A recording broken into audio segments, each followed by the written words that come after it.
Gandhi, Godse, gun और ग्वालियर। 30 जनवरी 1948 दिल्ली का Birla house.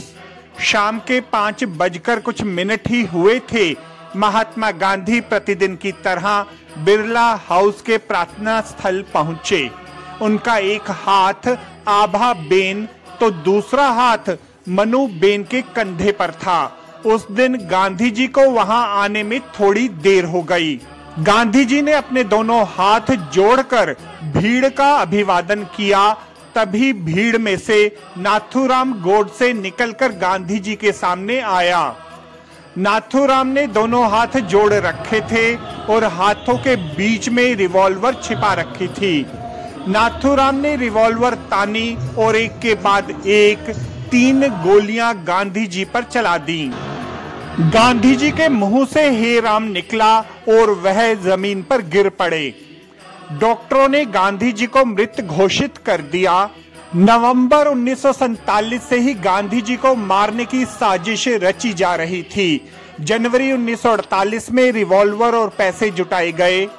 Godse और नारायण आप्टे ने ही ग्वालियर जाकर रिवॉल्वर खरीदी और 29 जनवरी को दिल्ली आ गए। 30 जनवरी 1948 की शाम जब प्रतिदिन की तरह गांधी जी प्रार्थना स्थल पहुंचे तो गोडसे ने एक के बाद एक 3 गोलियां उन पर चला दी। गांधी जी की हत्या के मामले में 8 लोगों पर मुकदमा चला। यह 8 लोग नाथूराम गोडसे, नारायण आप्टे, विष्णु करकरे, गोपाल गोडसे, मदन लाल, वीर सावरकर, दत्तात्रेय परचुरे, दिगंबर बड़गे और उसका नौकर शंकर किस्तैया थे। इनमें से दिगंबर बड़गे सरकारी गवाह बन गया। गोडसे और नारायण आप्टे को दोषी करार दिया गया। उन्हें 15 नवंबर 1949 को फांसी हुई। यह आजाद भारत की पहली फांसी थी। करकरे, मदन लाल, गोपाल गोडसे, डॉक्टर परचुरे और शंकर को उम्र कैद हुई।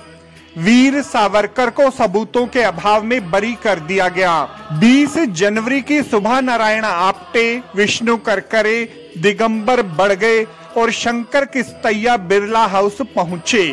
थोड़ी देर अंदर रहने के बाद चारों बाहर आ गए और पीछे के गेट से फिर अंदर जा घुसे जहां महात्मा गांधी बैठते थे। उन्होंने वह जगह देखी। उसके बाद नारायण आप्टे, गोपाल गोडसे, दिगंबर बड़गे और शंकर किस्तैया रिवॉल्वर की टेस्टिंग करने के लिए भवन के पीछे बने जंगल में चले गए। वहां उन्होंने रिवॉल्वर चलाकर देखी लेकिन उसमें दिक्कत आ रही थी। यहां से सभी दिल्ली के मरीना होटल पहुंचे जहां नाथूराम गोडसे रुके थे। आप्टे ने कहा कि मदन लाल पहले गन कॉटन स्लैब से धमाका करेगा ताकि भीड़ बिखर जाए और गांधी जी को मारा जा सके। आप्टे ने भी यह सुझाव दिया कि सभी एक दूसरे को छद्दम नाम से पुकारेंगे। उसके कहने पर नाथूराम गोडसे ने देश पांडे, विष्णु करकरे ने ब्यास, नारायण आप्टे ने करमरकर, शंकर किस्तैया ने तुकाराम और दिगंबर बड़गे ने बोडो पंत नाम रखा। महात्मा गांधी प्रेयर ग्राउंड आ चुके थे। दिगंबर बड़गे महात्मा गांधी के दाईं तरफ खड़ा हुआ और उसके बगल में विष्णु और शंकर खड़े हो गए। बिरला हाउस के पीछे एक जोरदार धमाका हुआ। धमाका होने के बाद कुछ लोग वहां पहुंचे जहां धमाका हुआ था। वहां से कुछ दूर ही मदन लाल पाहवा खड़ा था और एक व्यक्ति ने मदन लाल को पकड़ लिया। दिगंबर बड़गे और शंकर किस्तैया बिरला हाउस से भाग निकले। 21 जनवरी की सुबह नाथूराम गोडसे और नारायण आप्टे कानपुर पहुंचे। दोनों 22 जनवरी तक रेलवे स्टेशन के रिटायरिंग रूम में ही ठहरे। नाथूराम गोडसे और नारायण आप्टे ने 27 तारीख की दिल्ली जाने वाली फ्लाइट में टिकट बुक करवाई। इस बार भी दोनों ने छद्दम नाम दिए। नाथूराम ने डी नारायण और नारायण ने एन विनायक राव नाम से टिकट ली। दिल्ली आने के बाद उसी दिन दोनों ट्रेन से ग्वालियर जा पहुंचे। ग्वालियर आकर दोनों ने पिस्टल की जुगाड़ की और दिल्ली आ गए।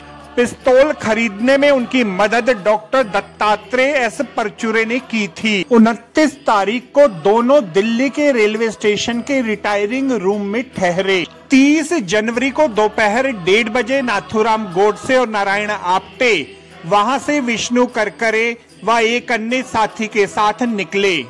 वो 30 जनवरी 1948 का दिन था। गांधी जी ने सरदार पटेल को बातचीत के लिए शाम 4 बजे मिलने के लिए बुलाया था।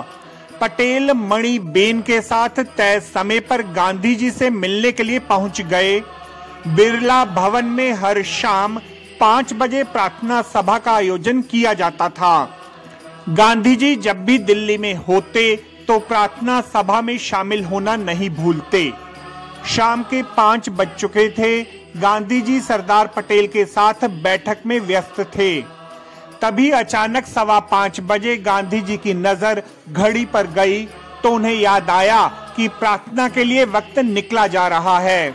बैठक समाप्त कर गांधी जी आभा और मनु के कंधों पर हाथ रखकर प्रार्थना सभा में शामिल होने के लिए मंच की तरफ आगे बढ़ रहे थे। गांधी जी प्रार्थना स्थल के पास पहुंचे और वहां खड़ी भीड़ का हाथ जोड़कर अभिवादन किया। तभी भीड़ में से नाथूराम गोडसे निकला। गोडसे ने मनु को धक्का दे दिया और अपने हाथों में छिपा रखी छोटी बेरेटा पिस्टल गांधी जी के सामने तान दी। 2 गोलियां बापू के शरीर से होती हुई बाहर निकल गईं, जबकि एक गोली उनके शरीर में ही फंसकर रह गई और गांधी जी वहीं पर गिर पड़े।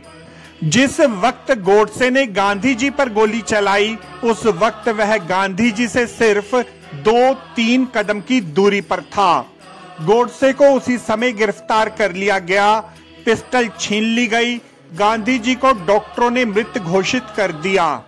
गांधी जी की हत्या के बाद इस मुकदमे में नाथूराम गोडसे सहित 8 लोगों को आरोपी बनाया गया, जिसमें से दिगंबर बड़गे को सरकारी गवाह बनने के कारण बरी कर दिया गया।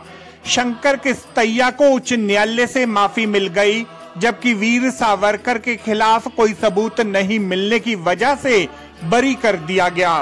5 अभियुक्तों में से गोपाल गोडसे, मदन लाल पाहवा और विष्णु रामकृष्ण करकरे को आजीवन कारावास हुआ। नाथूराम गोडसे और नारायण आप्टे को 15 नवंबर 1949 को फांसी पर लटका दिया गया। आपको हमारी ये रिपोर्ट कैसी लगी जरूर कमेंट करें। इस वीडियो को लाइक करें, हमारे चैनल को सब्सक्राइब करें ताकि हमारी सभी आगामी रिपोर्ट्स सबसे पहले आप तक पहुंच सकें। ब्यूरो रिपोर्ट दास्ताने इंद्रप्रस्थ।